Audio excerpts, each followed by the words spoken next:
ॐ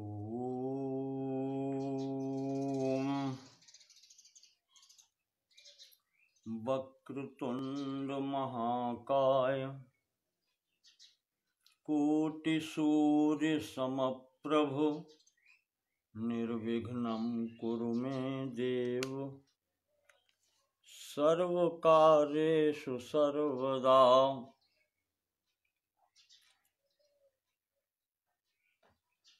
ॐ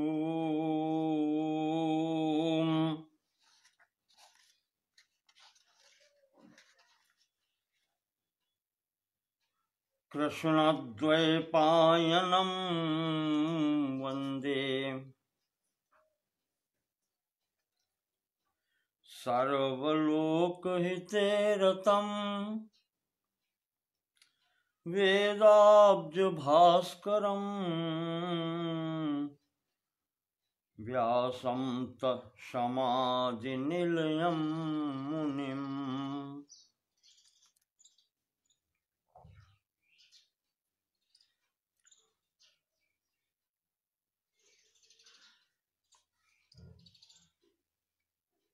व्यासं वसिष्ठनप्तारं शक्तेः पुत्रमकल्मषं पराशरात् परं वन्दे सुकतातं तपोनिधिम्। व्यासाय विष्णुरूपाय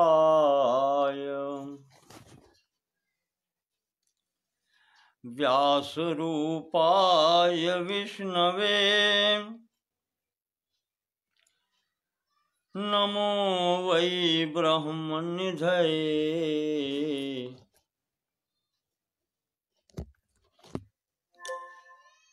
वासिष्ठाय नमो नमः।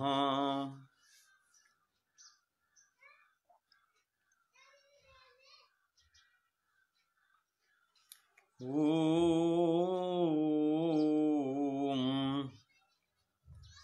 नारायणं नमस्कृत्य नरं चैव नरोत्तमं देवीं सरस्वतीं व्यासं ततो जयमुदीरयेत्।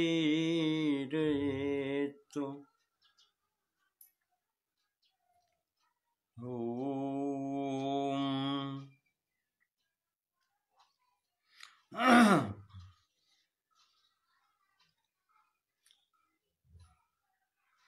शांति पर्व चल रहा है, उसके कल आपको कुछ संक्षेप में बातें बताई।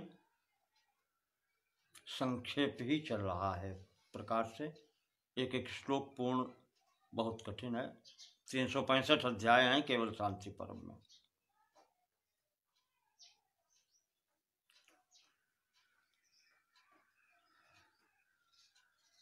अब हम आज 59वें अध्याय में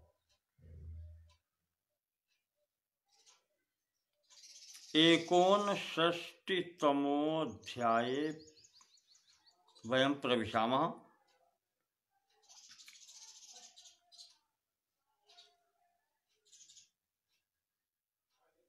इस अध्याय के प्रारंभ में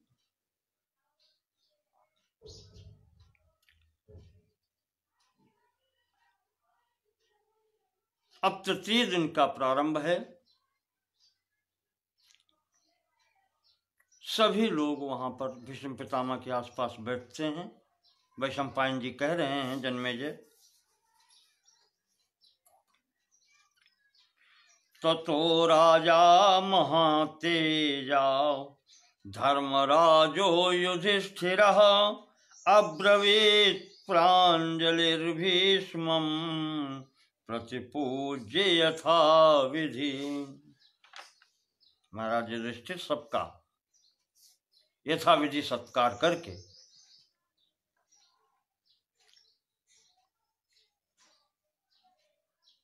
पूछते हैं पितामह से कि ययेष राजन राजेति शब्दश्चरति भारत कथमेष समुत्पन्न तन्मे ब्रूहि परंतप। हे राजन, पितामह, इस संबोधन में राजन शब्द क्षत्रिय के लिए प्रयोग होता है, विशिष्ट रूप में राजा के लिए, अन्यथा क्षत्रिय के लिए भी प्रयुक्त होता है। जैसे वेद मंत्र भी कहता है आपका कि ब्राह्मणों से मुख मासीत बाहु राजन्य करता। राजन्य, राजन्य का मतलब क्षत्रिय।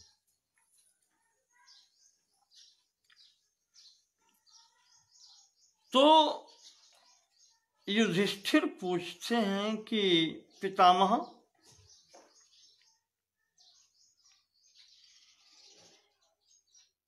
ये जो विशेष व्यक्तित्व के लिए राजा शब्द का प्रयोग होता है, इसका प्रवर्तन कहां से हुआ, ये कहां से आया?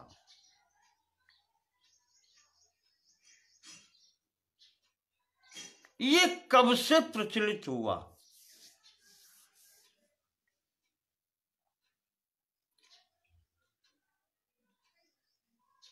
क्योंकि जिसे हम राजा कह देते हैं, जिसके संबोधन करते हैं राजा का, है तो वो भी मनुष्य ही, हमारे जैसे ही, हाथ पैर शारीरिक अवयव सब कुछ मनुष्य ही तो है वो भी।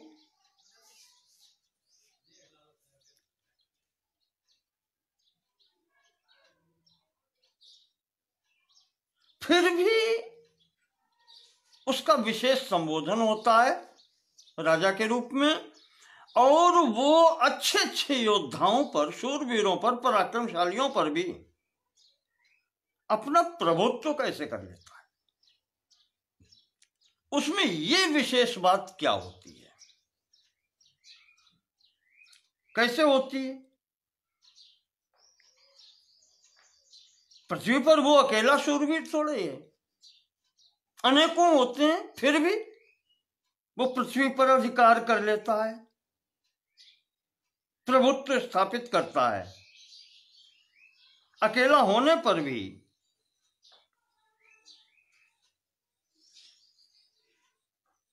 संपूर्ण लोक की कल्याण कामना करता है।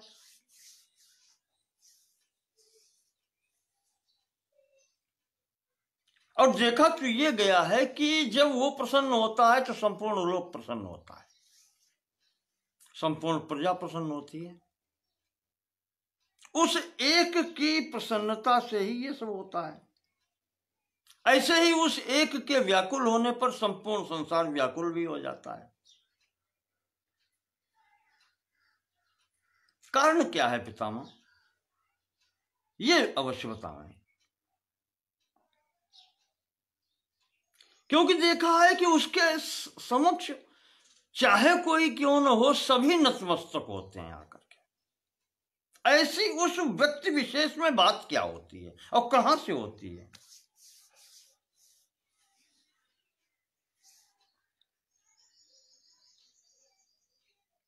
तो भीष्म जी कहते हैं, पितामह कह रहे हैं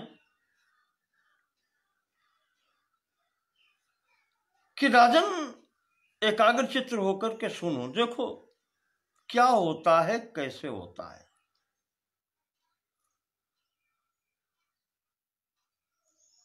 शब्द कहां से आया,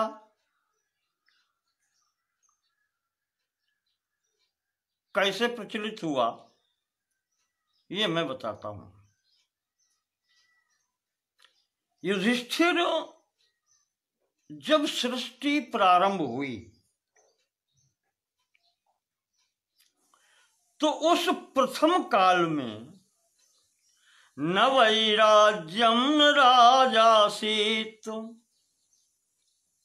कहा इसका कोई भी अस्तित्व नहीं था, न कोई राज्य थी, न कोई राजा था। न च दंडो न दांडिका, और न कोई दंड था और न दंड देने वाले की जरूरत थी, न आवश्यकता थी उसकी।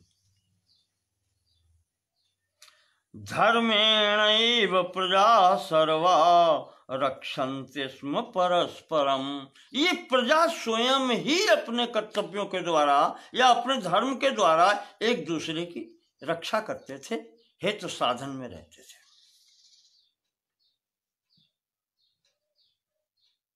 जब कोई उद्दंडता थी ही नहीं तो न दंड की आवश्यकता थी न दंड देने वाले की आवश्यकता थी।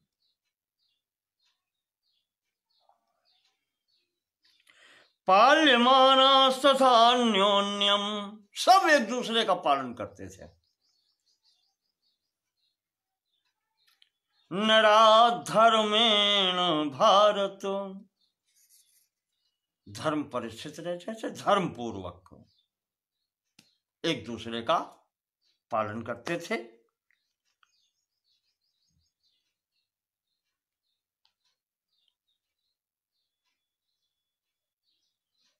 कोई आवश्यकता नहीं थी न राजा की न दंड की। समय चक्र जब आगे बढ़ा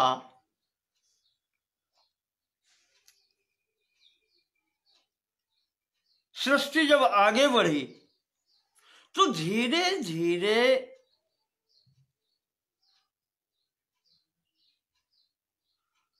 प्रथम जो स्थिति हुई वो इस प्रजा वर्ग में, सृष्टि में मोह की स्थिति आई। मोह कहते हैं हो कुछ और समझ में कुछ आए, मोह वैचित्य, हो कुछ और समझ में कुछ और आए। तो ऐसे मोह की जब प्रवृत्ति हुई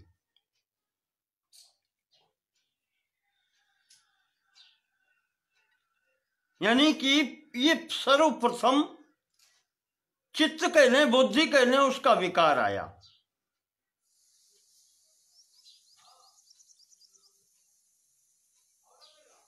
तो अब कर्तव्य में अंतर पड़ने लगा। कर्तव्य के साथ साथ में जब बुद्धि भ्रमित हो जाए, विकार आ जाए, तो कुछ कार्य जिन्हें नहीं होना चाहिए वो भी होने लगते हैं। अभी तक तो एक दूसरे का सब धर्मपूर्वक पालन कर रहे थे,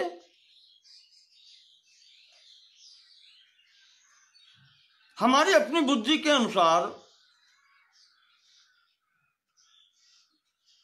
मोह का मतलब यह है कि अपने पराये का भेद होने लगा होगा। सर्वप्रथम यहां से ही प्रारंभ होता है, ये मेरा और ये तेरा, मैं मेरे लिए करूं, मैं तेरे लिए क्यों करूं। यहां से कर्तव्य और अकर्तव्य दोनों का मिश्रण होने लगता है। प्रारंभ यहीं से होता है।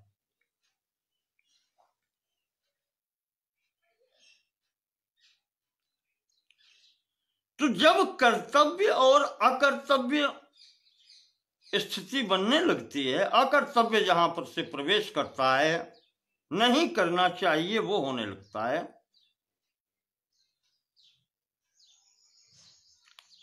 तो धर्म में क्षरण होने लगता है। धर्म में ग्लानि होने लगती है, क्षरण होने लगता है, कमी होने लगती है।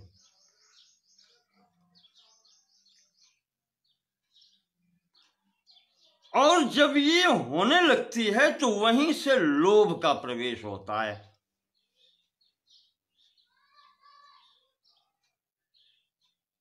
कि अधिकतम मुझे मिले, मैं क्यों दूं दूसरे को, या दूसरे के लिए मैं क्यों करूं ऐसा। अधिकतम भाग मेरा होना चाहिए, क्योंकि मैं ये कर रहा हूं, कर्म मैं कर रहा हूं, इसलिए फल में अधिकार मेरा होना चाहिए। लोभ की प्रवृत्ति,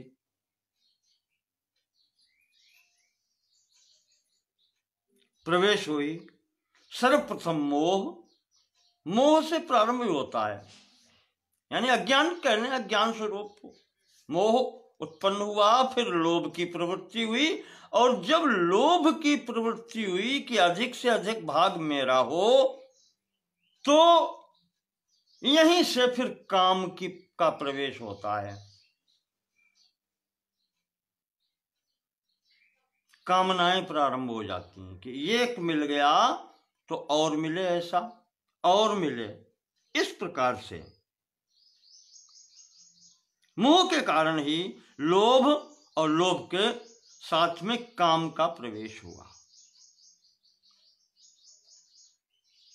जब कामना की पूर्ति की जाएगी, कामनाओं का जब प्रवेश हो गया कि ऐसा मिले, ये मिले, ये मिले, तो जैसे ही कामनाओं का जब प्रवेश हुआ प्राणी के शरीर में, व्यक्ति के शरीर, मन में, चिंतन में, तो यहीं से राग और द्वेष प्रारंभ हो जाता है। कामनाओं के साथ में ही राग और द्वेष, इन शत्रुओं को स्थान मिल जाता है।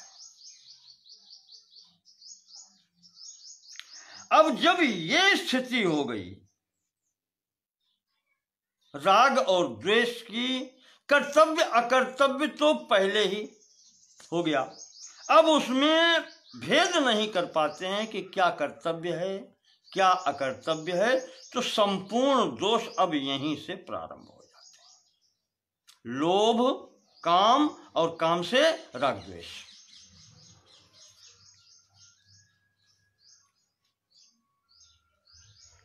तो अगम्यागमनम चैव वाच्यावाच्यम तथैव च। फल क्या होता है? अगम्यागमनम,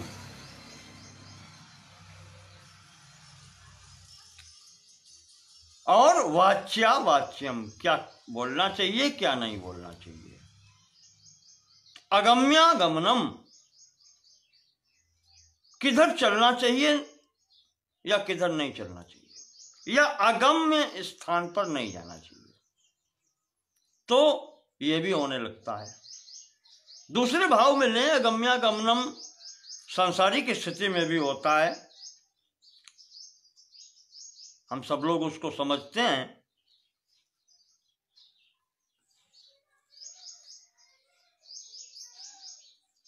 इसके साथ में भी भक्ष्या भक्ष्यम च राजेंद्र दोषादोषम च नात्यजन।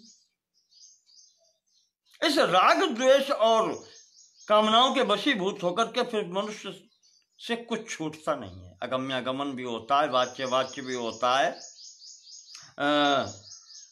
भक्ष्य अभक्ष्य का भी चिंतन नहीं रहता, दोष और अदोष, दोष और गुणों की भी चिंता नहीं रहती, कुछ नहीं छूटता, फिर सबका प्रवेश हो ही जाता है। अब जब ये हो जाता है तो अधर्म का पूर्ण प्रवेश हो जाता है। यही अधर्म है।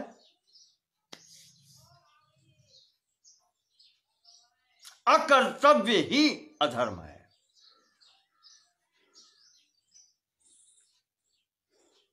वैदिक ज्ञान का लोप होने लगता है। क्यों? वेद प्रणिहितो धर्म, वेद में जो मार्ग बतलाया गया है उसका पालन करना ही धर्म है।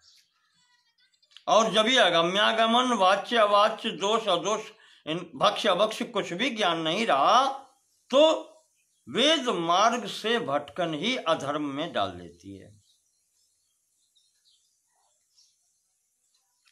धर्म का क्षरण हो जाता है,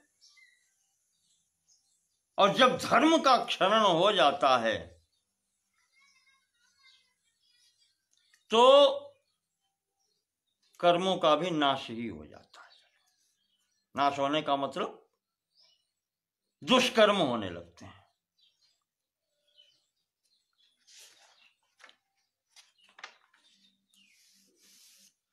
ऐसी स्थिति जब बन गई सृष्टि के बाद में, प्रथम बार जब ऐसी स्थिति बनी, तो मनुष्य तो जो सज्जन पुरुष हैं उनकी तो बात छोड़िए, देवताओं के मन में भी भय व्याप्त हो गया कि अब होगा क्या। कर्म के नाश से ही प्रजा का भी नाश होता है, और सृष्टि चक्र प्रवर्तित किया गया ब्रह्मा जी के द्वारा, इसलिए कि ये सृष्टि आगे बढ़े, सुखी रहे, प्रसन्न रहे।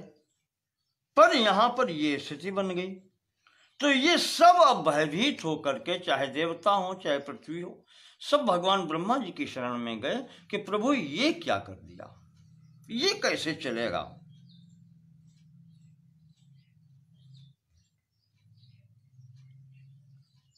भगवन् नरलोकस्थम ग्रस्तम ब्रह्म सनातनम लोभ मोहादिभिर्भावैः ततो नो भयमाविशत्। कहा ब्रह्मन, जो ये मनुष्य लोक की आपने रचना की थी, जो जिनके लिए वैदिक धर्म आपने निर्धारित किया था, वो तो सब मोह लोभ काम राग द्वेष के वशीभूत होकर के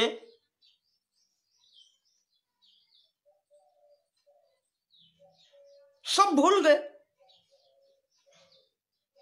इन्होंने तो वैध मार्ग ही छोड़ दिया। अब कैसे होगा क्या?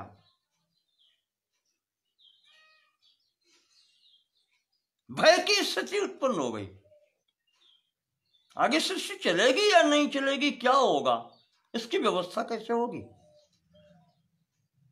वैशंपायन जी कहते हैं, उधर भीमसेन महाराज भीष्म पितामह युधिष्ठिर से कह रहे हैं कि राजन, तब ब्रह्मा जी ने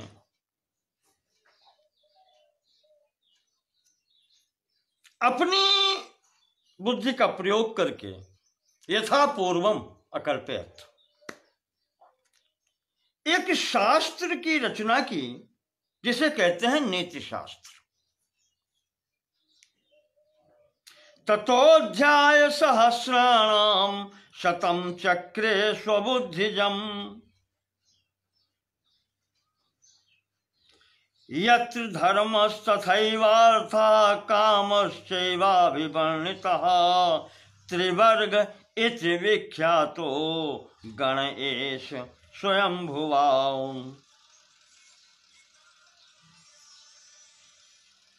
ब्रह्मा जी ने 1,00,000 श्लोकों का एक नीति शास्त्र सृजित किया, जिसमें उन्होंने त्रिवर्ग का व्याख्यान किया, धर्म अर्थ काम। इसका विस्तार पूर्वक वर्णन किया है, और इनका वर्णन किया, और अंतिम स्थिति जो है, जो चौथा वर्ग है, यानी मोक्ष, पुरुषार्थ चतुर्थय, मोक्ष का भी इसमें वर्णन किया है। और इन सब के चारों के प्रयोजन, गुण, इनसे क्या लाभ है, उनका सबका उसमें वर्णन किया है।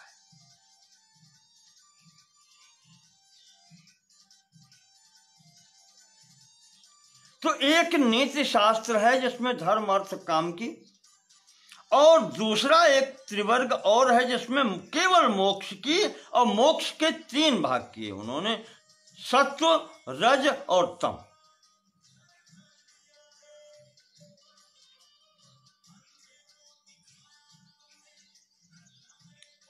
इसका भी वर्णन किया। और इसी के अंतर्गत धर्म के अंतर्गत ही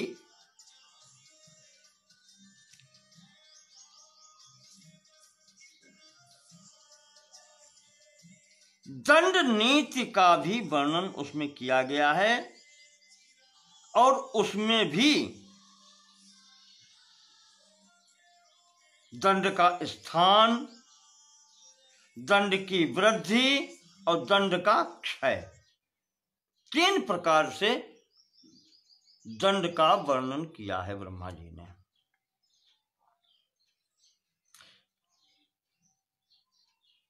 स्थिति का मतलब उसका स्वरूप, और उसका प्रभाव। वृद्धि का मतलब दंड के भय से प्रजा में धार्मिक भाव की वृद्धि या नीति की वृद्धि। और क्षय का मतलब दुष्टों का विनाश, ऐसे समझ लें आप।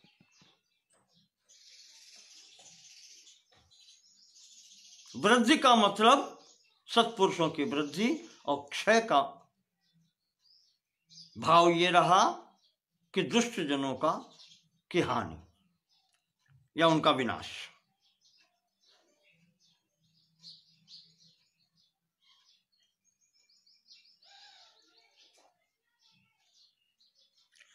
और इनके भी 6 अंग ब्रह्मा जी ने लिए हैं। उन पर विचार किया है कि कैसे ये संविधान जब बनता है तो मूलभूत ढांचा बनता है कि ये कार्य कैसे करेगा, तो उसके अलग अलग अंग फिर होते हैं। तो ब्रह्मा जी के नीति शास्त्र में 6 आधार लिए गए। आत्मा देशश्च कालश्च उपायाः कृत्यमेव च सहायाः कारणं चैव षड्वर्गो नीतिजः स्मृतः। 6 अंग हैं इसमें। एक तो आत्मा, आत्मा में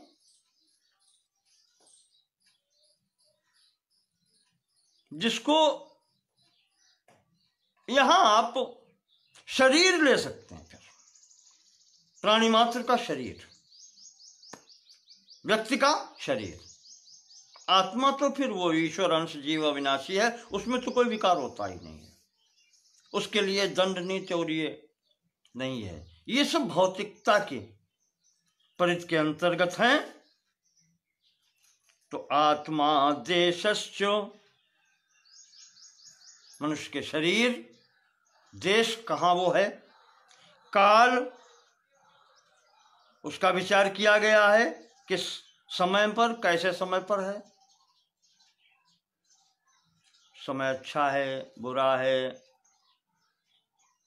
आपातकाल है, क्योंकि ये संपूर्ण सृष्टि आश्रित किसी अन्य के है, स्वाश्रित नहीं है। सर्दी में हम गर्मी का प्रभाव नहीं कर सकते, वो रहेगा। तो सर्दी में जो कपड़े हम पहन सकते हैं वो गर्मियों में नहीं पहन सकते। तो देश का प्रभाव पड़ता है, काल का प्रभाव पड़ता है। फिर उपाय क्या क्या है,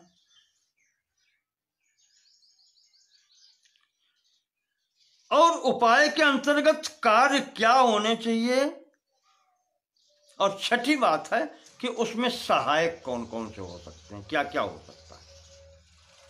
ये 6 वर्गों का विश्लेषण किया है ब्रह्मा जी ने, बताया है उनके बारे में।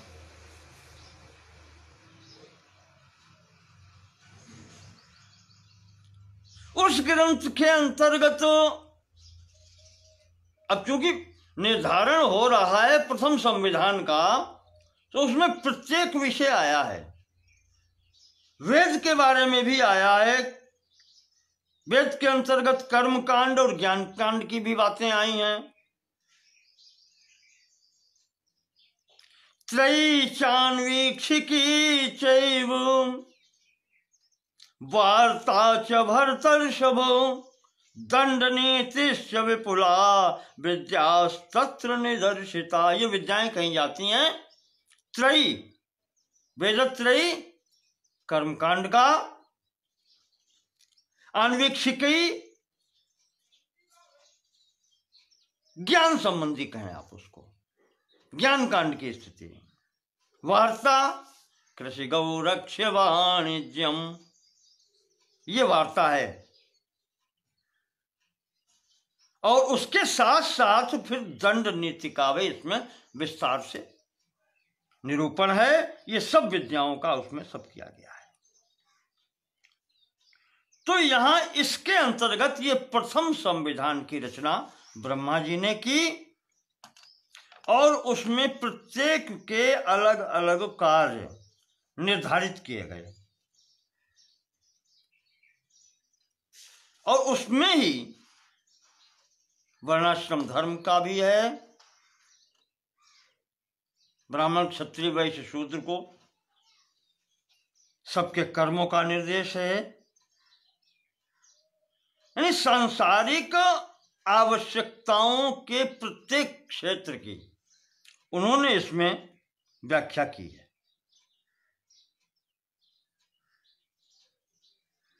शरीर संबंधी पढ़ना लिखना से लेकर के वैद्य शास्त्र यानी जितने भी शास्त्र हैं इसमें सबका विस्तार से वर्णन है। और जब ये सब रचना हो गई तो उसको उन्होंने उठा करके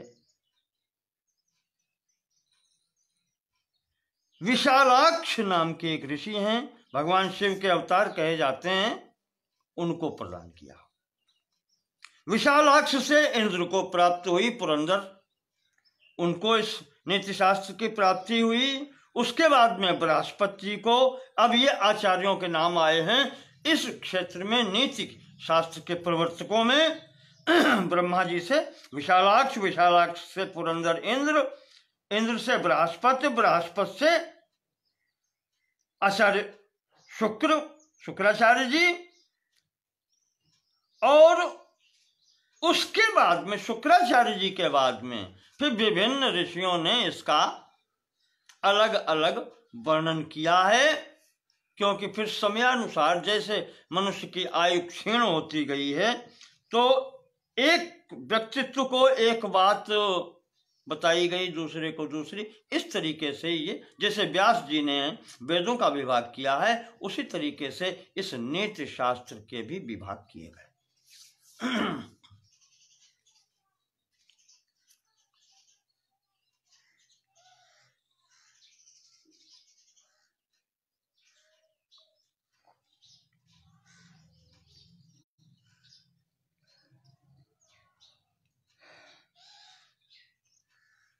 इसी समय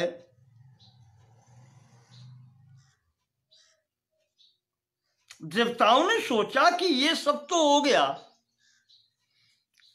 पर अब मनुष्य लोक में ये दिया किसको जाए।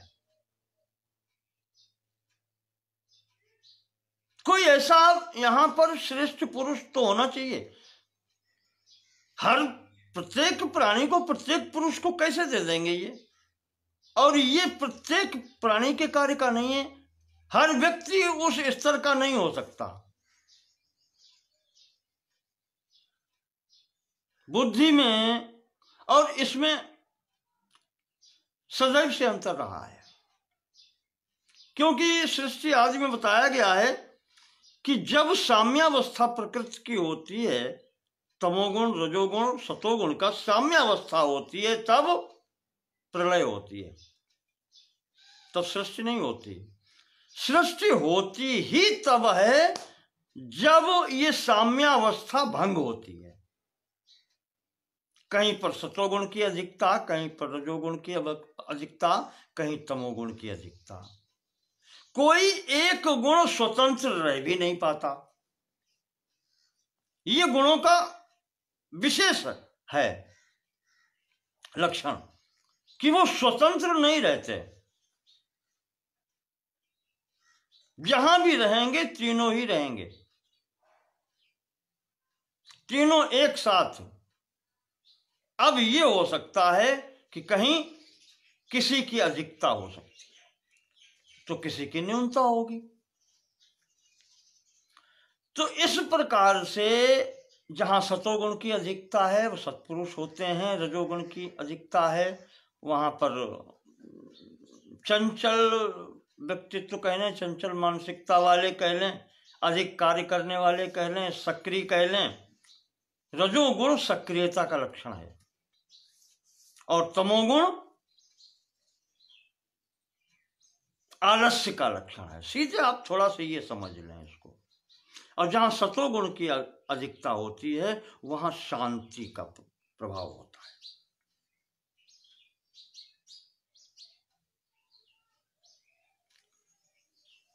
तो ये जहां भी होंगे न्यून और अधिक होकर के तब सृष्टि होती है, तो ये सब जगह रहते हैं।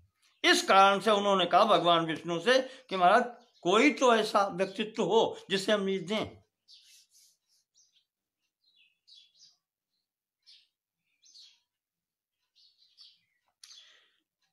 तो पितामह कहते हैं कि भगवान विष्णु ने एक मानस सृष्टि करके एक पुरुष की उत्पत्ति की है जिसका नाम था विरज,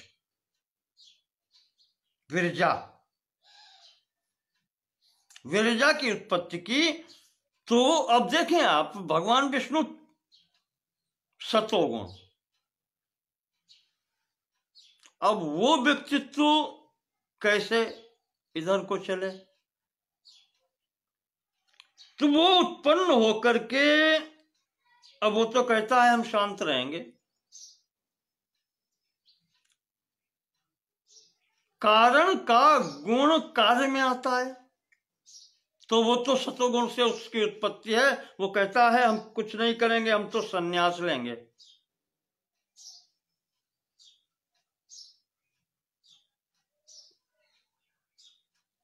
अब क्या कहें? इस विरजा का पुत्र हुआ कीर्तिमान, वो भी मोक्ष मार्ग का अनुगामी होने लगा। अब ये भगवान विष्णु से सृष्टि है, ये ब्रह्मा जी की सृष्टि नहीं है। उनके पुत्र कर्दम हुए, वो भी उधर ही।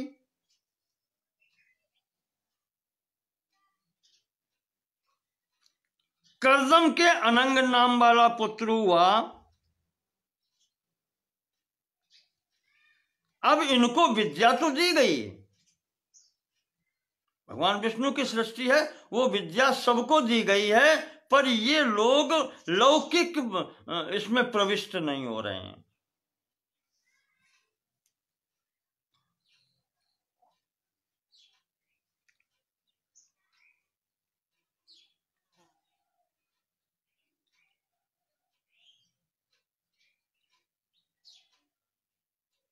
अपने चित्त को आप लोग भ्रम में न डालें, यहां पर नाम कभी कुछ रिपीट होते हैं। अनंग नाम का राजा है, इसके पुत्र का नाम हुआ प्रतिबल।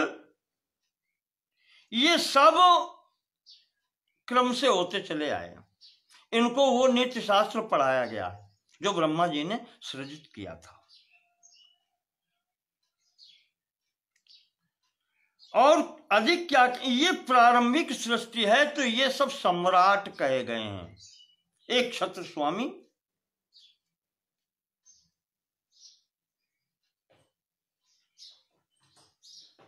ये सम्राट होते चले आए। इस जो अनंग का पुत्र हुआ है अतिबल,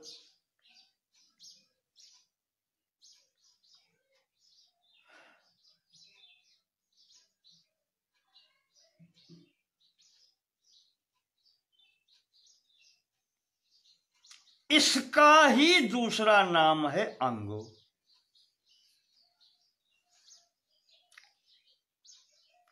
इसका विवाह ब्रह्मा जी की सृष्टि में जो थी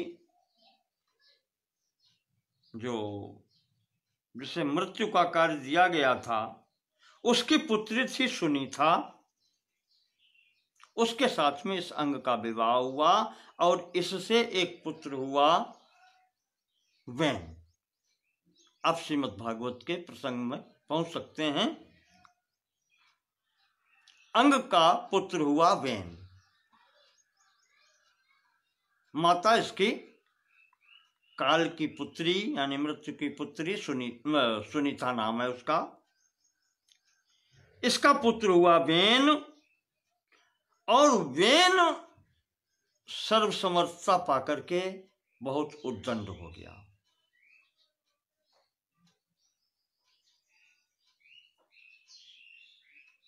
तो व्यक्ति के अंतर्गत गुण दो स्थान से आते हैं, पिता के परिवार से और माता के परिवार से। आज भी जेनेटिक्स जो पढ़ाई जाती है उसमें भी जीन्स जो आते हैं, गुणसूत्र जिनको कहते हैं, माता की ओर से और पिता की ओर से, दोनों की ओर से आते हैं। अब जो गुण प्रभावी हो जाए, इस पर नाना के परिवार के गुण प्रभावी हो गए, ये दुष्टता दिखलाने लगा, राग द्वेष के वशीभूत हो गया, तो प्रजा में कष्ट फैल गया सब चारों तरफ से।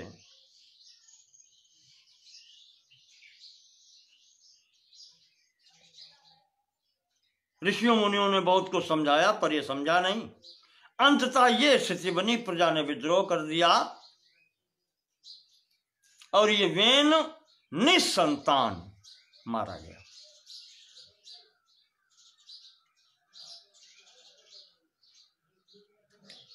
मारा गया तो अब और अराजकता फैल गई पृथ्वी पर, संपूर्ण पृथ्वी पर अराजकता फैल गई। अब कोई किसी को देखने वाला नहीं रहा।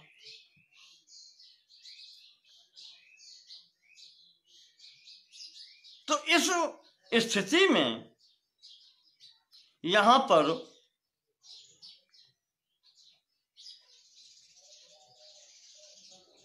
ऋषियों मुनियों ने अपनी युक्ति लगा करके लिखा तो यह है, पहले जंघा का मंथन किया तो एक काले कलूटे व्यक्ति की उत्पत्ति उससे हुई है। हम तो इसको आज के परिप्रेक्ष्य में आप इस तरीके से ले लीजिए, जैसे एक शाखा है वनस्पति शास्त्र में या जूलॉजी जिसे कहते हैं,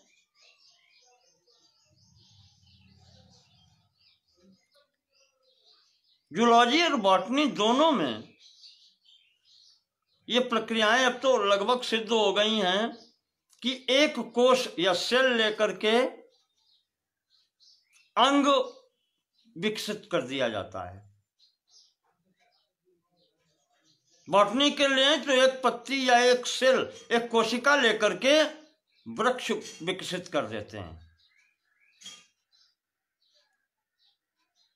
अब तो जेनेटिक्स के अंतर्गत ये है मॉडिफाई, जिसको कहते हैं GM, genetics modified, genetic modified फसलें भी तैयार हो जाती हैं। उसी प्रकार से हम इसको समझते हैं और उसी को इन्होंने कह दिया मंथन। वो लिखने को लिए जो भी लिखते हैं वही मंथन है, वही एक प्रक्रिया है, वैज्ञानिक प्रक्रिया भी है। तो उससे एक पुरुष की उत्पत्ति होती है, काला कलूटा सा है बिल्कुल विरूप, और वो घबरा करके एकदम हाथ जोड़ के कहता है महाराज मैं क्या करूं। तो ऋषियों ने कहा निषेध, बैठ जाओ, परेशान हो। निषेध से फिर वो चल करके आगे निषाद कहे गए। निषाद मल्लाह ये जो होते हैं वो उसका प्रथम स्वरूप आया। इसके बाद में देखा ऋषियों ने कि इससे भी कार्य नहीं होगा, तब उन्होंने अंग के उसके वेन के दाहिनी भुजा का मंथन किया, जिससे सपत्नी को एक जोड़े की उत्पत्ति हुई, जिसका नाम दिया गया पृथु।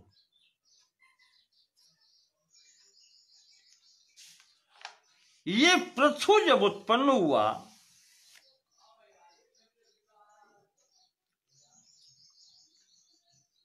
भीष्म जी कहते हैं कि राजन वो स्वतः ही इतना सतोगुणी था। देखो तमोगुण निकल गया निषाद के रूप में शरीर से, अब तमोगुण की अधिकता हो गई, सतोगुण की अधिकता हो गई। क्योंकि मनुष्य देह में रजोधिका कर्म पराह आया है श्रीमद् भागवत में, सुखे वो दुखे च सुख मानिना, ऐसा वहां पर आया है कि ये दुख में सुख मानता है। रजो अधिका, इसके अंदर रजो गुण की अधिकता होती है, इसलिए ये कर्म परायण होता है, सक्रिय रहना चाहता है।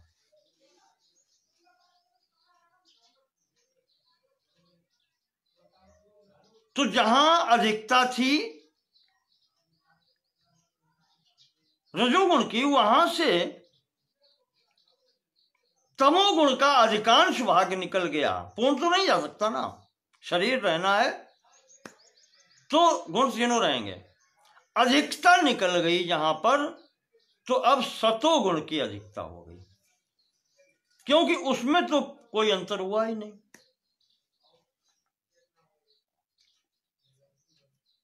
जितना ये तमोगुण रूपी मल साफ हो गया, उतने वो निर्मल हो गया, उतना ही वो सतोगुण की अधिकता हो गई, पर रजोगुण उसमें है।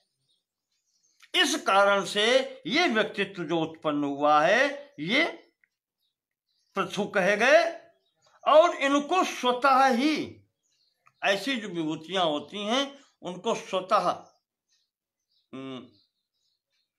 उन सहज भाव में कुछ चीजें मिलती हैं, तो संपूर्ण विद्याएं उनको एक स्वतः प्राप्त हुई हैं। और वो ऋषियों के आगे हाथ जोड़ता है कि महाराज क्या आज्ञा है, मुझे करना क्या है, बताएं, आप आज्ञा करें।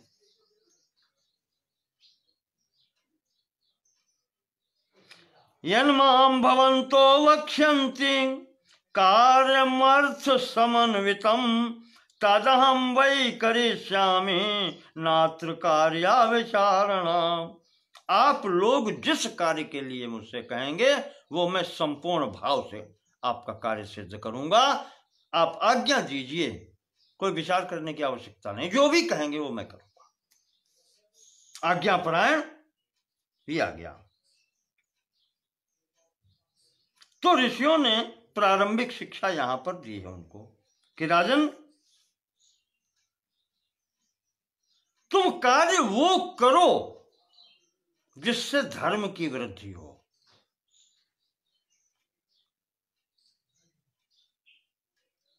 अधर्म की हानि हो। धर्म स्थापित करना है तुम्हें।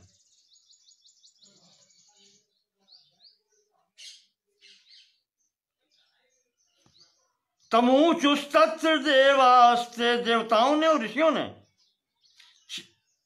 तमूचुस्तत्र देवास्ते ते चैव परमर्षयः नियतो यत्र धर्मो वै तमशंकः समाचरो।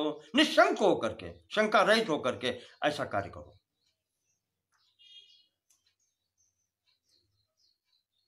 यस्य धर्मात् प्रविचले लोके कश्चन मानवः, यस्य धर्मात् प्रविचले लोके कश्चन मानवः निग्राह्यस्ते स्वबाहुभ्याम शश्वत धर्मम अवेक्षता। और इस संसार में जो भी व्यक्ति, जो भी मनुष्य उस धर्म पथ से विचलित हो, उसका तुम निग्रहण करो, उसका तुम शासन करो, उसको दंड दो। स्वबाहुभ्याम, अपने बाहुबल से। और कहा राजन जो मैं कह रहा हूं इसके लिए तुम प्रतिज्ञा करो। प्रतिज्ञा यहीं से प्रारंभ होती है कि मैं ऐसा करूंगा। प्रतिज्ञाम चाधिरोहस्व मनसा कर्मणा गिरा। मन, वाणी और कर्म से मेरे समक्ष प्रतिज्ञा करो कि पालयिष्याम्यहं भौमं ब्रह्म इत्येव चासकृतो।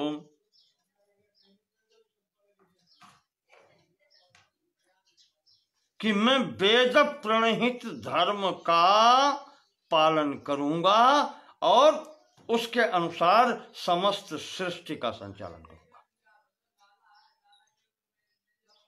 मन, वाणी और कर्म के द्वारा। ये सर्वप्रथम यहां से प्रतिज्ञा हुई है, जो आज भी जिसको कहते हैं शपथ, इस पद की शपथ ली।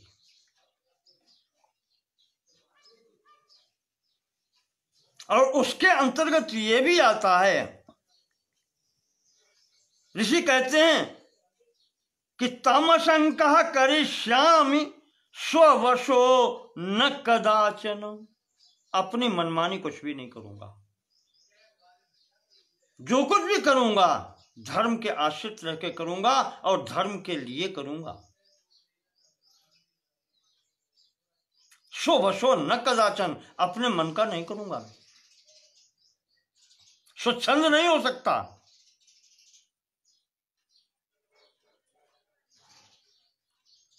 सृष्टि को वर्ण संकटता, धर्म संकटता इत्यादि से बचाऊंगा, यानी जो वेद में कार्य बताए गए हैं उस मार्ग पर ही चलूंगा।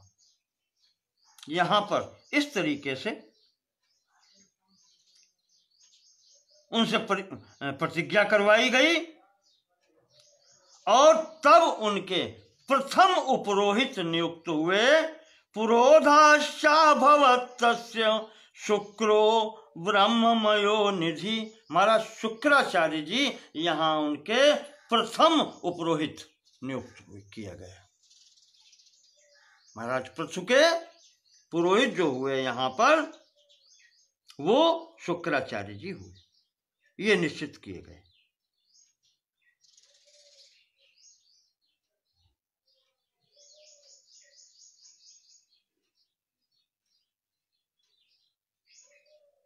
विष्णु पितामह कहते हैं कि इस प्रकार से ये भगवान विष्णु से 8वीं पीढ़ी में महाराज पृथु आए और यहां से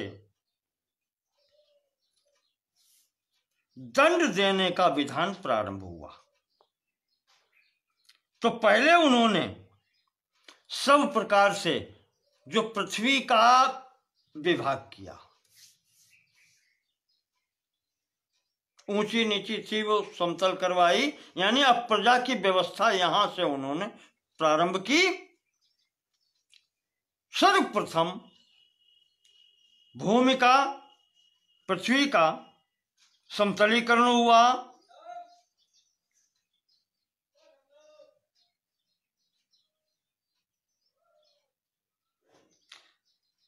व्यवस्था प्रारंभ की, संविभाग किए, सबको यथोचित अधिकार दिए कि तुम ये करोगे, तुम ये करोगे, तुम ये करोगे।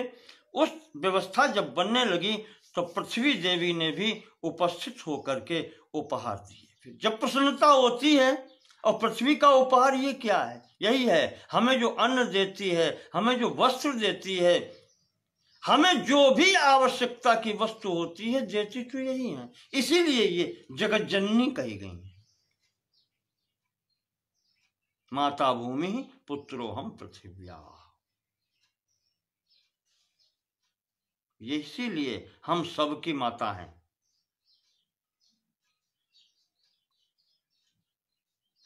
तो जिसके पास जो भी उपलब्ध था वो सब उन्होंने भेंट किया। पृथ्वी जी ने अन्न और वस्त्र ये सब व्यवस्थाएं की, देवताओं ने धन भी दिया।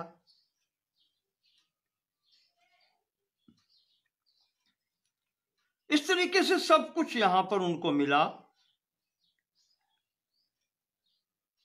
उनकी स्थिति ये थी कि उनके राज्य में कहते हैं कि दुर्भिक्ष नहीं होता था,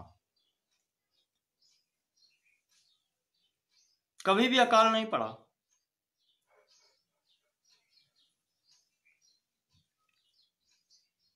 क्योंकि वो ऐसे व्यक्तित्व थे तो उन्होंने अपनी यहां पर अब सेना भी थोड़ी बनाई है, क्योंकि अकेला व्यक्ति सब स्थान पर नहीं देख सकता। वो व्यवस्था भी उन्होंने की, प्रत्येक स्थान पर देख रेख करने के लिए कर्मचारी नियुक्त किए। इस प्रकार से सबका जब उन्होंने व्यवस्था कर दी यानी ये स्थिति हो गई थी। कहते हैं कि महाराज पृथु का जब चलते थे रथ पर तो वहां उनका जो ध्वज दंड लगा था कहीं पर रुकता नहीं था, चाहे वृक्ष हो चाहे पर्वत हो, सब उसको मार्ग दे देते थे। इस प्रकार से धर्म की स्थापना की, समुद्र रास्ता देता था। कहने का आशय ये है कि यथा योग्य सब सत्कार करते थे। जब जड़ की स्थिति ये बताई गई है तो चेतनता की बात ही करें तो सब प्रसन्न हुए। यहां से तो भीष्म जी कह रहे हैं कि तेन धर्मोत्तरश्चार्यम कृतो लोको महात्मना। इस प्रकार से जब उन्होंने धर्म की स्थापना की पूरी पृथ्वी पर तो रंजिताश्च प्रजा सर्वा, इस प्रकार से उनसे प्रजा बहुत प्रसन्न हुई। कहते हैं यहां से शब्द आया रंजन, प्रजा का रंजन हुआ, प्रजा उनसे प्रसन्न हुई। तेन राजेति शब्दते, इस कारण प्रजा का रंजन करने के कारण, प्रजा को सुख शांति चैन देने के कारण, प्रजा को जो प्रसन्नता हुई उसके कारण यहाँ से राजा शब्द का प्रचलन हुआ। और वो महाराज पृथु उस समय सर्वप्रथम राजा कहे गए। इस प्रकार से ही राजा का शब्द का प्रादुर्भाव हुआ और ये प्रथम राजा हुए। ब्राह्मणानां क्षत्रत्राणात् ततः क्षत्रिय उच्यते। ब्राह्मणानां अर्थात सर्ववर्णानां, क्षत्रत्राणात् हानि से बचाने के लिए, क्षत से बचाने के लिए, क्षत से त्राण के लिए जिन व्यक्तियों ने योगदान दिया वो क्षत्रिय कहे गए। इनका कार्य संपूर्ण प्रजा वर्ग की सुरक्षा करना हुआ। प्रथिता धर्मतश्चेयम् पृथ्वी बहुभिः स्मृता। इस तरीके से उन्होंने ये जो भूमि थी इसका विस्तार किया, इसको भी प्रसन्नता दी। पृथु विस्तारे, संभवतः ये है धातु का, तो उस शब्द से ही फिर यहां पर इस भूमि का नाम पृथ्वी पड़ा है। ये पृथ्वी कहलाई है। या पृथोः अपत्यम, स्त्री प्रत्यय लगा करके पृथ्वी बनी है, यानी पृथो दुहिता। उन्होंने यहां पर उसको अपना पुत्री स्वीकार किया है, इस कारण से ये पृथ्वी कही गई।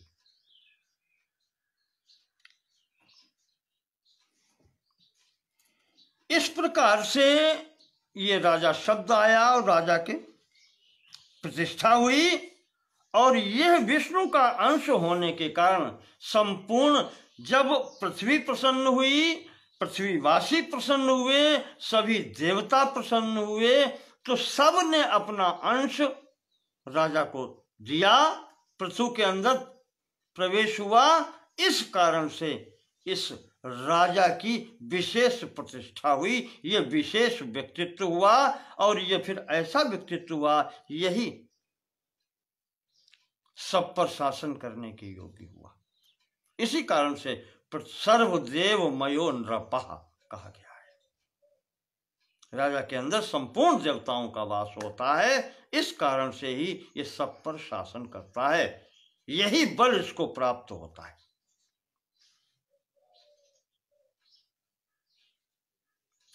स्थापितम च ततो देवैर, ये देवताओं के द्वारा स्थापित है। न कश्चिद अतिवर्तते, इसका कोई अतिक्रमण नहीं कर सकता। जब देवता स्वयं इसका अतिक्रमण नहीं करते, उन्होंने ही इसकी प्रतिष्ठा की है, तो अन्य तो कौन करेगा फिर?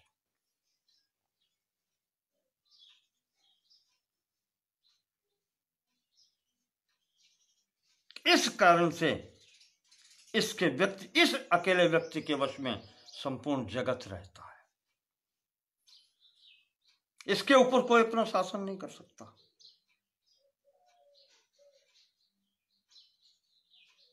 ये सब पर शासन करता है। ये प्रत्येक को अपने धर्म मार्ग पर अग्रसर होने के लिए प्रेरित करता है, अन्यथा मार्ग पर जाने से भयभीत करता है, नहीं जाने देता। वहीं से ततो जगति राजेंद्र सततम शब्दतम बुधई, यहां से ये राजा जो शब्द है वो आया है। देवाश्च नर देवाश्च तुल्या इस विषामपते, और वहीं से घोषणा हो गई कि देव और नर देव बराबर स्तर के हैं, इनका कोई अतिक्रमण नहीं करेगा। राजा और देवता एक समान कोटि के हैं। वही सर्वदेव मयोनरपः।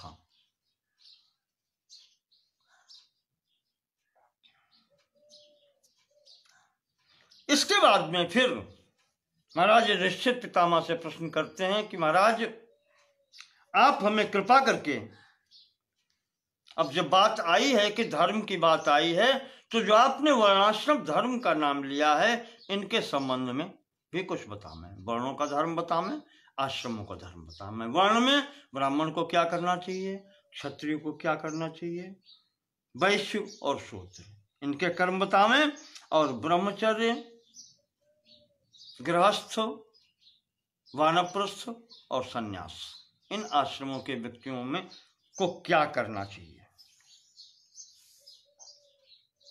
तो यहां पर भीष्म पितामह जी ने चारों लोगों का अलग अलग बताया है।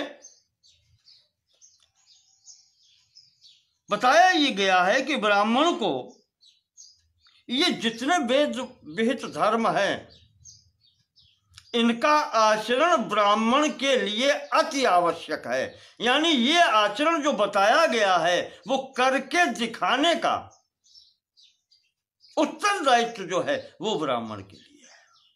ब्राह्मणस्य तु देहोयम न सुखाय कदाचन। महाराज मनु भी कहते हैं कि ब्राह्मण का शरीर ये सुख के लिए नहीं है, ये तप के लिए है, तपस्या के लिए है, आदर्श उपस्थित करने के लिए है।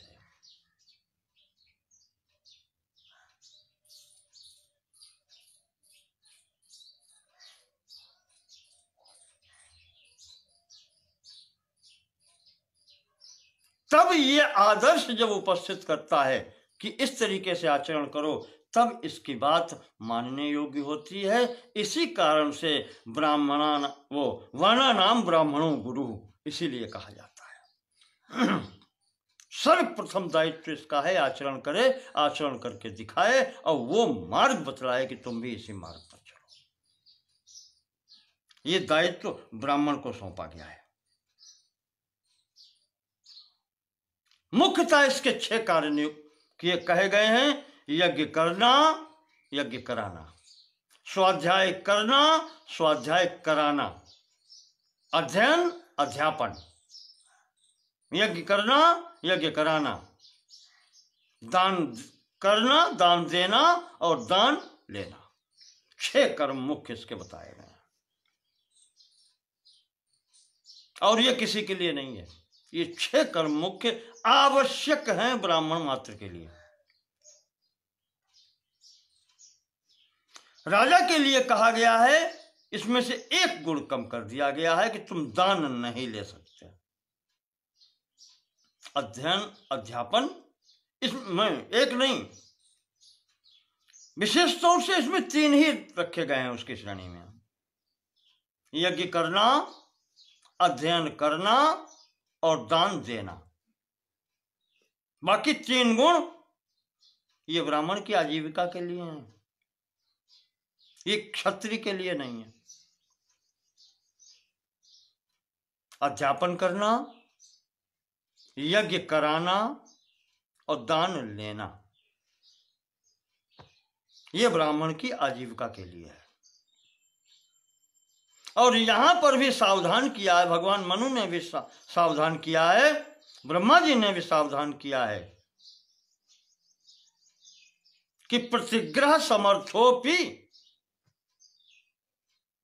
प्रतिग्रह समर्थ होने पर भी अधिक दान नहीं लेना चाहिए।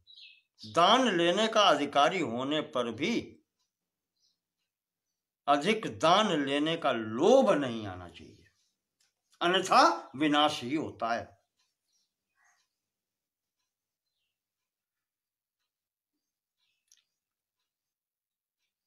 तो इस प्रकार से यहां पर सबके कर्म बतलाए गए हैं। यहां पर राजा को बतलाया गया है कि राजा को क्या क्या करना चाहिए। इनको सबको अपने कर्तव्य पालन कराने का दायित्व राजा का होता है,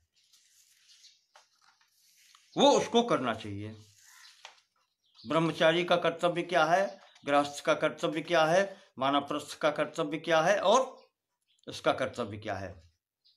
यहां पर एक संबंध में बात आई है, ये ब्राह्मण को अधिकार है कि वो अगर ब्रह्मचर्य आश्रम का पालन करता हुआ नैष्ठिक ब्रह्मचारी अगर चाहे तो मोक्ष मार्ग की ओर अगर सीधे उन्मुख हो जाए तो उसको छूट मिली हुई है कि वो सीधे ब्रह्मचर्य से संन्यास ग्रहण कर सकता है। अन्य व्यक्तियों को, अन्य वर्ण वालों को किसी को यह अधिकार नहीं है कि वो ब्रह्मचर्य से सीधे जाए। उसके लिए जो विहित मार्ग है वो मार्ग है ब्रह्मचर्य से गृहस्थ, गृहस्थ से वानप्रस्थ और वानप्रस्थ से तुरीय आश्रम, संन्यास आश्रम।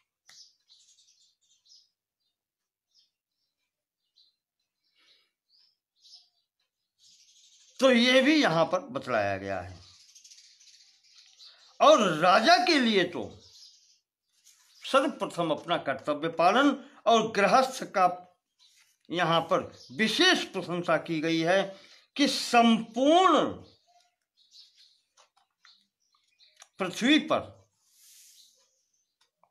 जब राजा होता है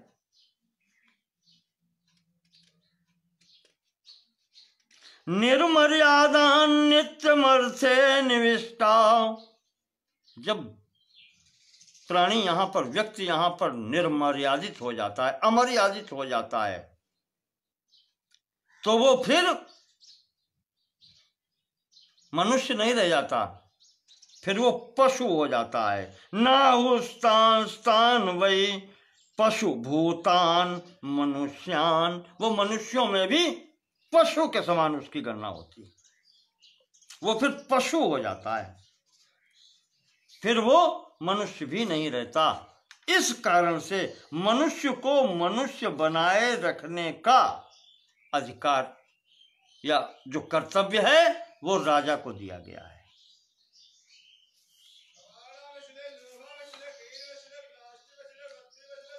तो इस स्थिति में जब ये बताया गया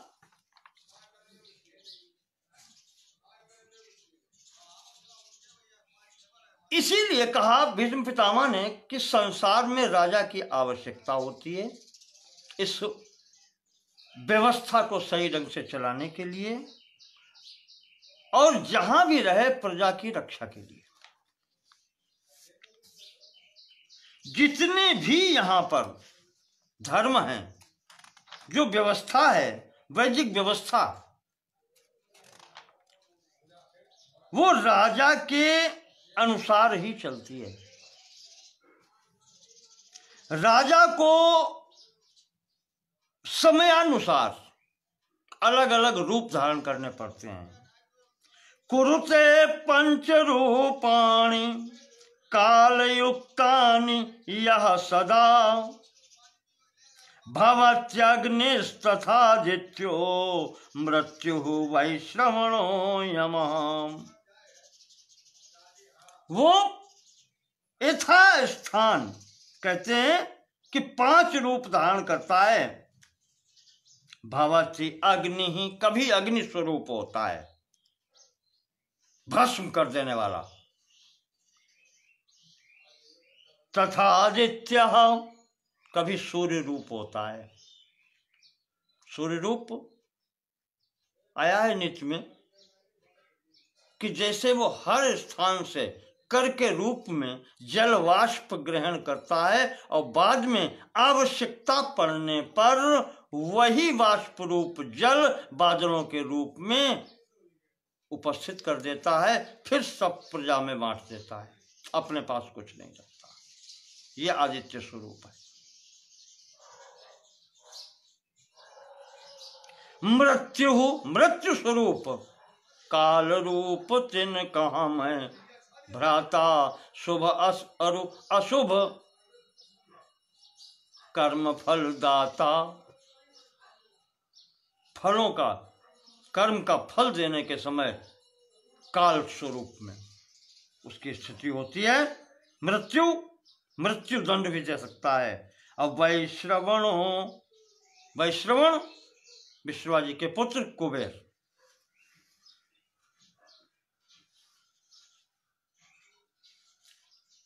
धन देने में कुबेर के समान होता है। और यमा, यमराज नियमन करने के लिए, व्यवस्था सही बनाने के लिए, दुष्टों को दंड देने के लिए, अच्छे लोगों को पुरस्कृत करने के लिए। यमराज का मतलब मृत्यु ही नहीं होता है, नियमन जो करता है वो यम है। इस प्रकार से ये 5 रूप उसके बताए गए हैं।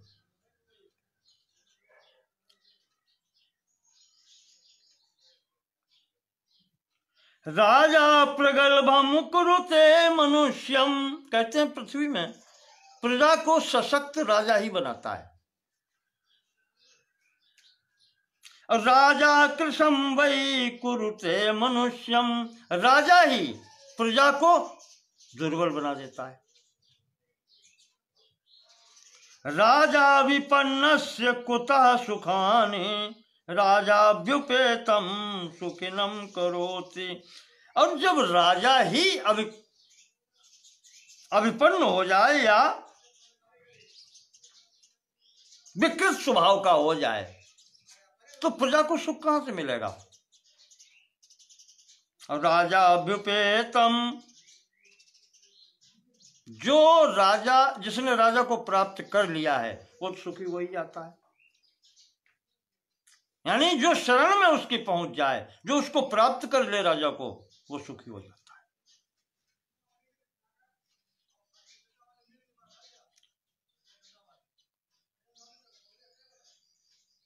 है। राजा ही तो कहते हैं, जैसे आज भी कहा जाता है first person of the nation या first lady of the nation. राष्ट्रपति या राष्ट्रपति की पत्नी को ये कहा जाता है फर्स्ट पर्सन ऑफ नेशन, या उसको तो जैसे भारत ही बोल देते हैं। कहीं राष्ट्रपति जाए या प्रधानमंत्री जाए कहते हैं कि भारत ने ऐसा कहा, भारतवर्ष। वो बीइंग वन बॉडी, एक शरीर होते हुए भी वो not one body, he is a nation, representative of nation is a nation. वो स्वयं में ही राष्ट्र है। राजा प्रजानाम प्रथमम शरीरम, राजा ही प्रजा का प्रथम शरीर है। प्रजाश्च राज्ञो प्रतिमम शरीरम, और संपूर्ण प्रजा ही राजा का शरीर है। देखें क्या बात है, यह आदर्श है भारतवर्ष का कि राजा प्रजानाम प्रथमम शरीरम, प्रजाश्च राज्ञो अप्रतिमम शरीरम। राजा ही राष्ट्र का प्रथम शरीर है और प्रजा ही राजा का अप्रतिम शरीर है। राज्ञा विहीना न भवन्ति देशा। इसीलिए बिना राजा के देश नहीं माना जाता। और देशैर्विहीना न नृपा भवन्ति, और जब देश के बिना राजा नहीं हो सकता। दोनों एक दूसरे के पर्याय हैं। हम उसको स्थानापन्न भी नहीं कहेंगे, पर्याय कहेंगे। एक ही वस्तु के दो स्वरूप हैं, वही राष्ट्र वही राजा।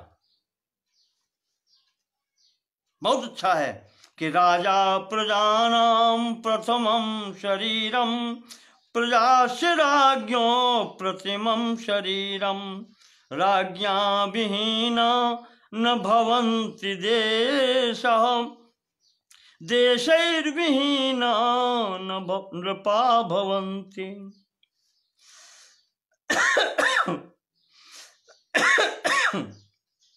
तो इस तरीके से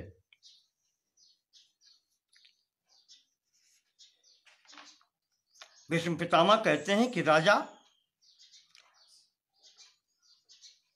की स्थिति होती है, और राजा जब अच्छा हो तो सतयुग होता है, और राजा ही चाहे तो कलयुग हो जाता है। काल को बनाने वाला भी राजा ही है।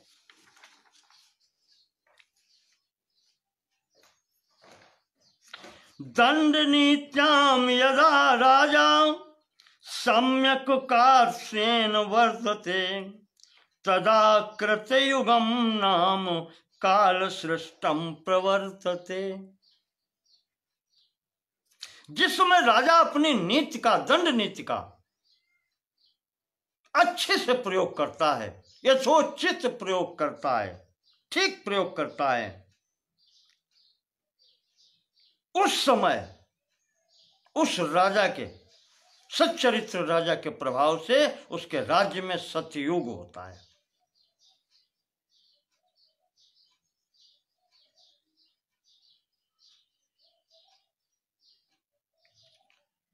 कहते हैं जब नीति, इस दंड नीति में या दंड में थोड़ी सी ढिलाई आ जाती है, या उसको कहें कि कमी आ जाती है,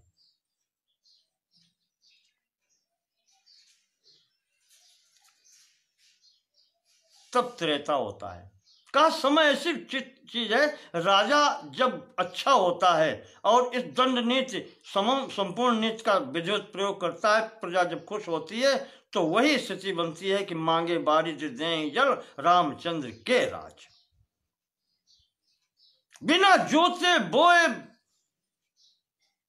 पृथ्वी अन्न देती है, जल देती है, फल मूल देती है, प्रजा का पालन पृथ्वी स्वयं करती है।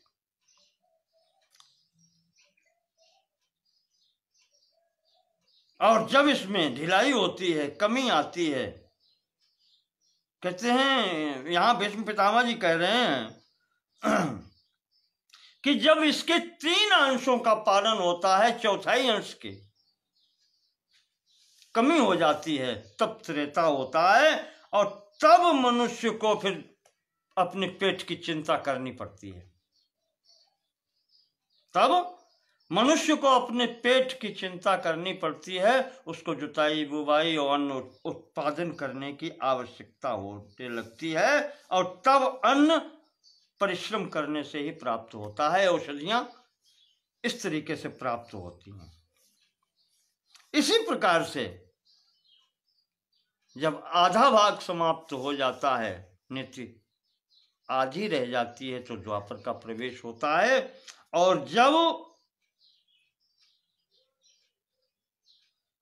क्या कहें, द्वापर में आधा पुण्य आधा पाप प्रवेश कर जाता है।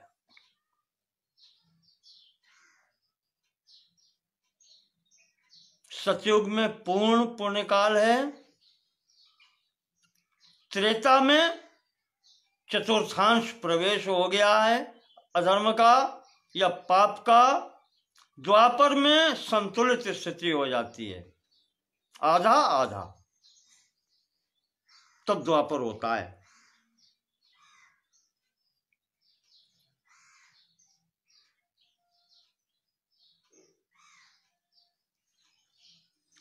कहते हैं तब जोतने बोने से ये सब अन्न तो मिलता है,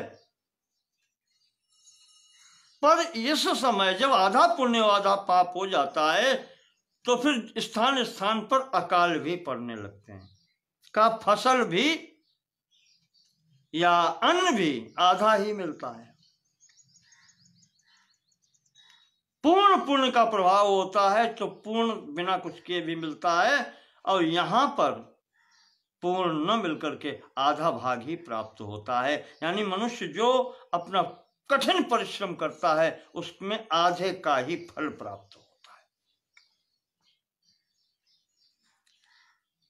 और उसके बाद का समय जो आता है जहां 3 भाग की हानि हो जाती है, अधर्मांश 3 भाग हो जाता है, 1 भाग प्रारंभ में, वहां से कलयुग की प्रारंभिक स्थिति हो जाती है।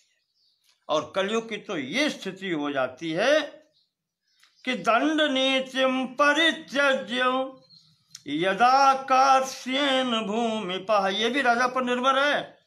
जब राजा दंड नीति का त्याग कर देता है तभी कलयुग होता है। प्रजा कृष्णात्ययोगेन प्रवर्तेत तदा कलिः, ये राजा का ही कमजोरी है कि दंड नीति का यथा स्थान उपयोग जब नहीं होता है तभी कलयुग, और कली का दूसरा नाम कलह भी है, कलह से ही कली होता है, कलह उत्पन्न होने लगती है तो कलियुग का प्रादुर्भाव हो जाता है। शूद्रा भैक्षेण जीवन्ति, ऐसे समय में जिनको नहीं कोई अधिकार नहीं है भिक्षा मांगने का, वो भैक्षण जीवन थे, वो भिक्षा मांगने लगते हैं। ब्राह्मणा परिचर्या, और ब्राह्मण अपने से कर्म भटक करके और वो परिचर्या कर्म करने लगते हैं, सेवा करने का काम करने लगते हैं। वर्ण संकरता फैलती है इस तरीके से, और यहां पर फिर ये होती है। बहुत वो कलयुग का वर्णन है, हर जगह आपने पढ़ा होगा। तो विष्णु जी कहते हैं कि ऋषि ध्यान पूर्वक सुनो, मैं क्यों बता रहा हूं ये सब, कि राजा कृतयुग सृष्टा त्रेताया द्वापरस्य च, युधिष्ठिर इस पृथ्वी पर सतयुग बनाने वाला, त्रेता बनाने वाला, द्वापर युग बनाने वाला, और युगस्य च चतुर्थस्य राजा भवति कारणम, इस चारों युगों को बनाने वाला राजा होता है। कभी ये मत सोचना कि अभी सतयुग है, अभी द्वापर है, मैं कर ही क्या सकता हूं। राजा सर्व समर्थ होता है, पहले ही बता दिया, सर्वदेव मयो नृपः, भगवान का अंश उसमें होता है। वो चाहे तो कैसी भी कोई भी काल हो उसमें सतयुग का प्रवर्तन कर सकता है।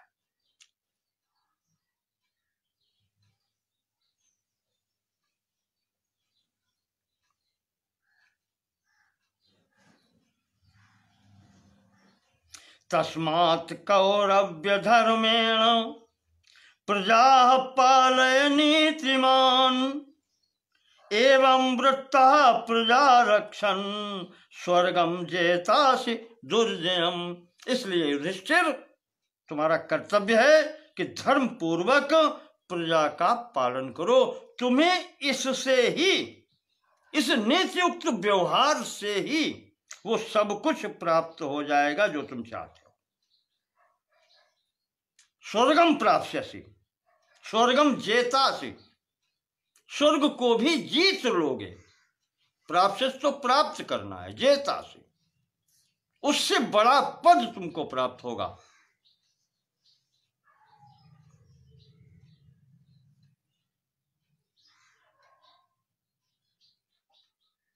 इसके बाद में भीष्म पितामह ने कहा कि राजा के अंदर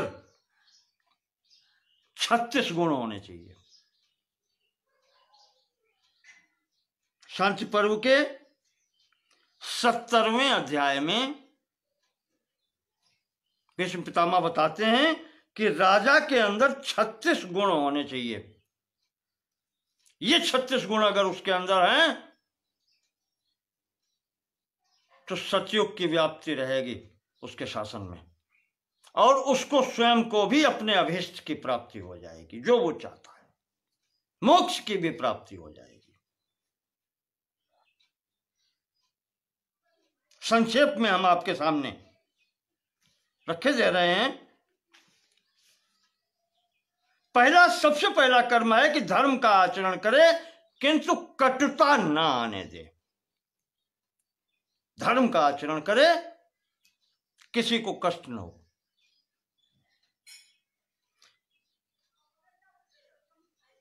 आस्तिक होकर के भी स्वयं आस्तिक रहे। आस्तिक का मतलब क्या होता है? जैसा मैं हूं वैसे ही अगला है। ईश्वर है, जैसे मैं हूं ऐसे ही मेरा पिता है, ये भाव है आस्तिक का। जो ये कहता है कि मैं नास्तिक हूं, वो फिर पशु है, मनुष्य नहीं है। वो तो फिर ऐसे है कि जो व्यक्ति ये कहता है कि मैं तो हूं, मेरा पिता नहीं है। जो अपने पिता के अस्तित्व को नकार दे, वो नास्तिक है। संसार में संभव नहीं है, बिना कारण के कार्य नहीं होता। बिना पिता के पुत्र कैसे? नास्तिक वो जो स्वयं अपने अस्तित्व को इनकार करे, स्वीकार ही नहीं करे। लेकिन मैंने तो नहीं देखा संसार में कोई अपने अस्तित्व को स्वीकार न करे। मैं हूं और मैं ईश्वर को नहीं मानता। मैं हूं, मैं अपने पिता को नहीं मानता। मेरा कोई पिता नहीं है, मैं ऐसे ही टपक पड़ा। ये नास्तिकता है, वास्तविकता की पहचान ये है। तीसरा, क्रूरता का आश्रय न लेकर के, यानी किसी को कष्ट न देना पड़े और धन का संग्रह करे। टैक्स भी अगर लगावे, प्रजा पर कर भी ले, तो इतना करे कि किसी को कष्ट न हो, लोग प्रसन्नता पूर्वक दें। मर्यादा का अतिक्रमण कभी न करे। भोगों को भोगने में भी मर्यादा का ख्याल रहे, हमेशा ध्यान रहे।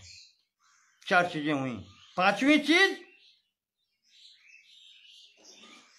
सबके लिए हो सके जहां तक तहां तक वाणी में मधुरता रखे।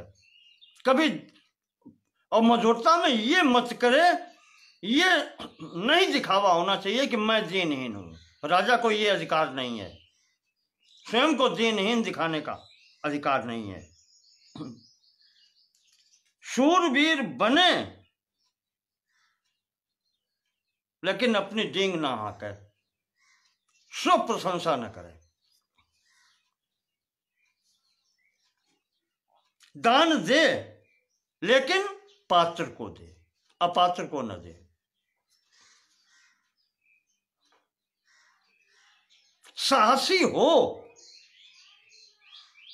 लेकिन निर्दयी न हो।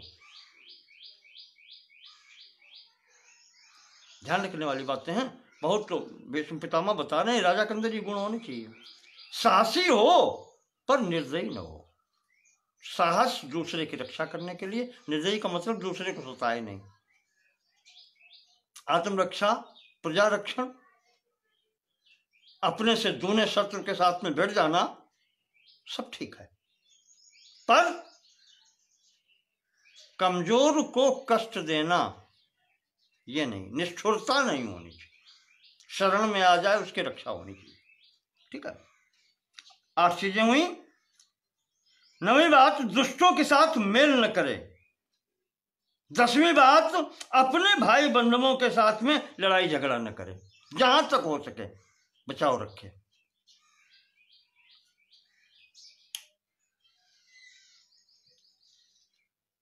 इसी तरीके से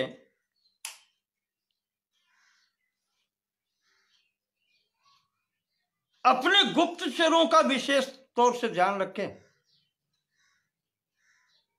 जो राजभक्त न हो, जिनकी निष्ठा में संदेह हो, उन्हें वहां नियुक्त न करें। चर मतलब जासूस। प्रजा का हाल लेने के लिए या दूसरे राजाओं का आंतरिक हाल जानने के लिए जो जासूस नियुक्त होते हैं, जिनकी आप पर निष्ठा न हो, उनको नियुक्त मत करो। अपना कार्य ऐसे करो कि एक तो दूसरे को जानकारी न हो या दूसरे को कष्ट न हो। 12 कार्य हुए। हर स्थान पर अपनी गोपनीय बात प्रदर्शित मत करो। गोपनीयता बनाकर रखो। कौन दुष्ट है, कौन सज्जन है, जब तक ये निश्चित न हो, हर जगह आप अपनी गोपनीयता भंग न करें। अपने गुणों का स्वयं वर्णन न करें। जो अच्छे व्यक्तित्व हैं राज्य के अंदर, उनको बेवजह दंड न दें, उनका धन न छीनें।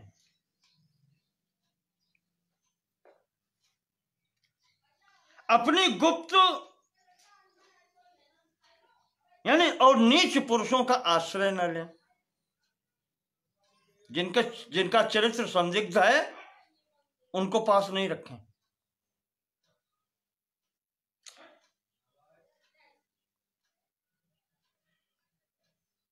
सत्रहवीं बात है, किसी की बिना जांच पड़ताल किए अचानक दंड न दें। कोई भी अपराधी सामने आता है, उसके अपराध की पूरी जांच पड़ताल होनी चाहिए, तब उसको दंड दिया जाए। 18वीं बात, अपनी गुप्त मंत्रणा को कहीं भी प्रकट न करें। 19वीं बात, लोभियों को धन न दे। उसको तो शांत नहीं होगा, वो और चाहेगा। 20वीं बात, जिस व्यक्ति ने आपको हानि पहुंचाई हो, कभी भी किसी भी भाव में उसका कभी विश्वास मत करें, उसका विश्वास मत करना।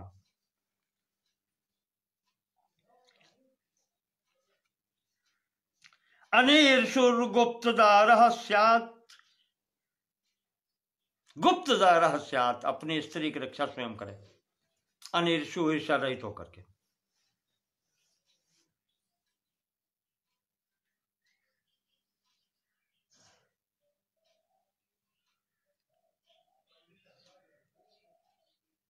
स्वयं शुद्ध चरित्र का रहे, पर किसी से भी घृणा न करे। ये नहीं कि किसी कोई सामने आ गया भगा दिया, नहीं, बात है तो सुनी जाए। कहने का मतलब ये, घृणा किसी के साथ में ना करे।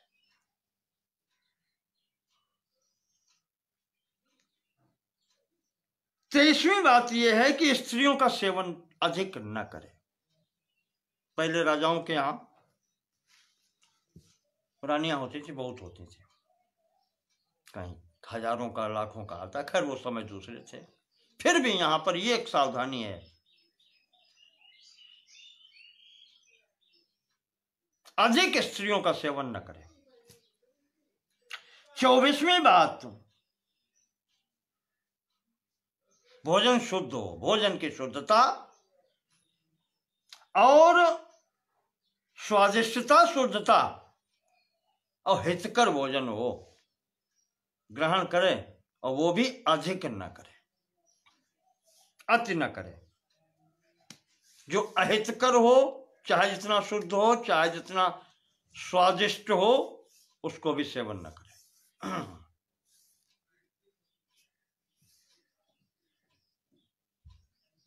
25वीं बात, जो अपने से श्रेष्ठ हो, माननीय हो, समाज में सम्माननीय हो, उनका यथा उचित आदर सत्कार करें। 26वीं बात, अपने गुरुजनों की सेवा करें, माता पिता गुरु इनकी सबकी निष्कपट भाव से। 27वीं बात, देवताओं की पूजा करें, यानी यज्ञ आदि कार्य वो भी दंभहीन होकर, पाखंड नहीं होना चाहिए, दिखावा नहीं होना चाहिए, श्रद्धा भाव से करें। 28वीं बात,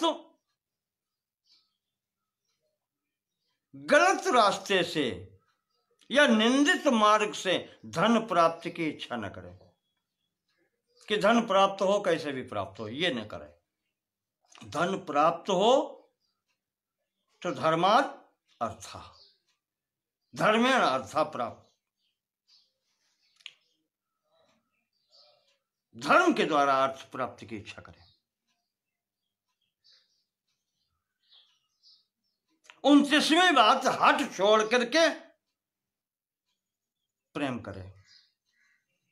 सेवेत प्रणयम हित्वा दक्षः स्यान्न त्वकालवितु।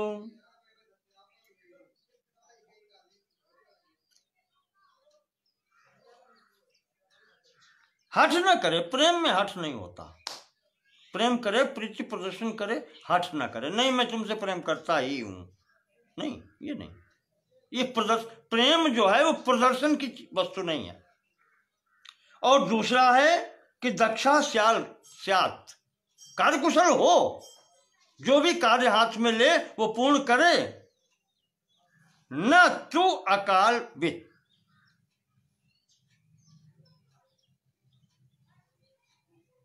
किंतु अवसर का ध्यान रहना चाहिए कि किस समय में कौन सा कार्य पूर्ण हो सकता है और कौन सा नहीं हो सकता है।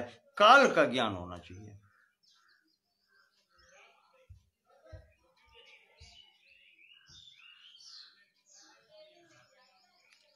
अगली बात 31वीं कह रहे हैं कि जिसको आश्वासन दे तो अपनी बात पूर्ति करे।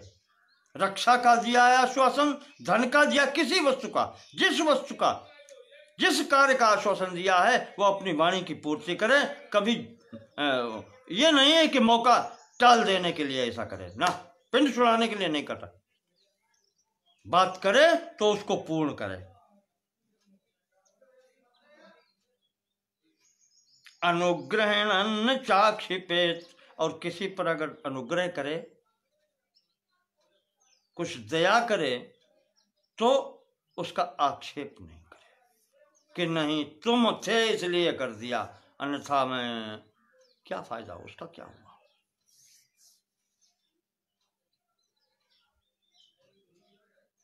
अनुग्रह करे तो अनुग्रह करे, कहीं भी उसको कहे नहीं कि मैंने तुम्हारे ऊपर ये किया या तुम्हारी कारण मैं तुमसे कर रहा हूं, ये नहीं, इसका स्थान नहीं होता है। अनुग्रह करे तो आक्षेप न करे।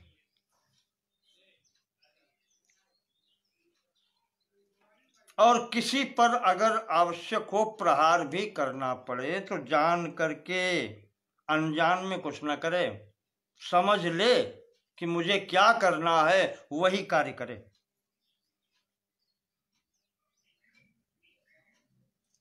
चौंतीसवीं बात है कि शत्रु को मार करके फिर शोक नहीं करे कि क्या हुआ।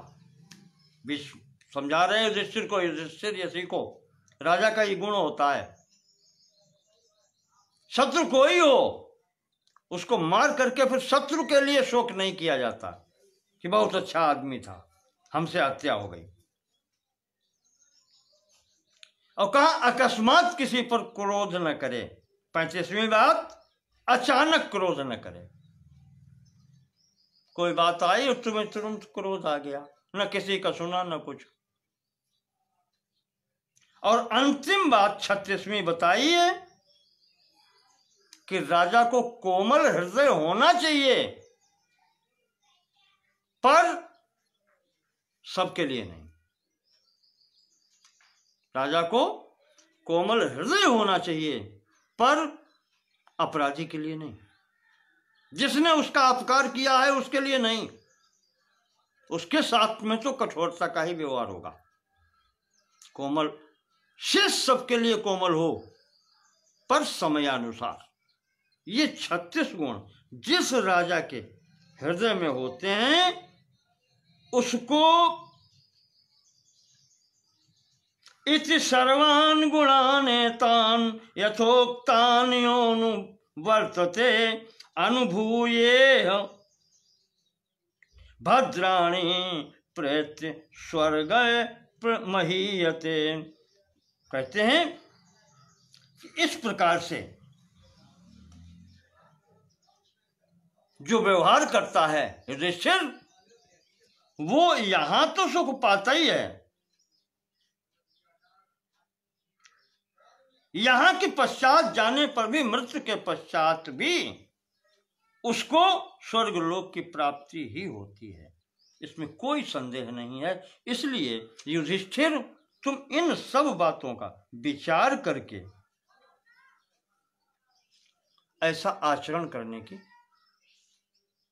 का प्रयास करो, तुम्हारा कल्याण ही होगा। इस प्रकार से यहां पर 70वें अध्याय तक हम पहुंचते हैं, यहां पर स्थगित करते हैं। शेष आगे की बात हम कल करेंगे फिर। बोलिए भीष्म जी महाराज की जय, व्यास जी महाराज की जय। ओम नमो भगवते वासुदेवाय। ओम नमो भगवते वासुदेवाय।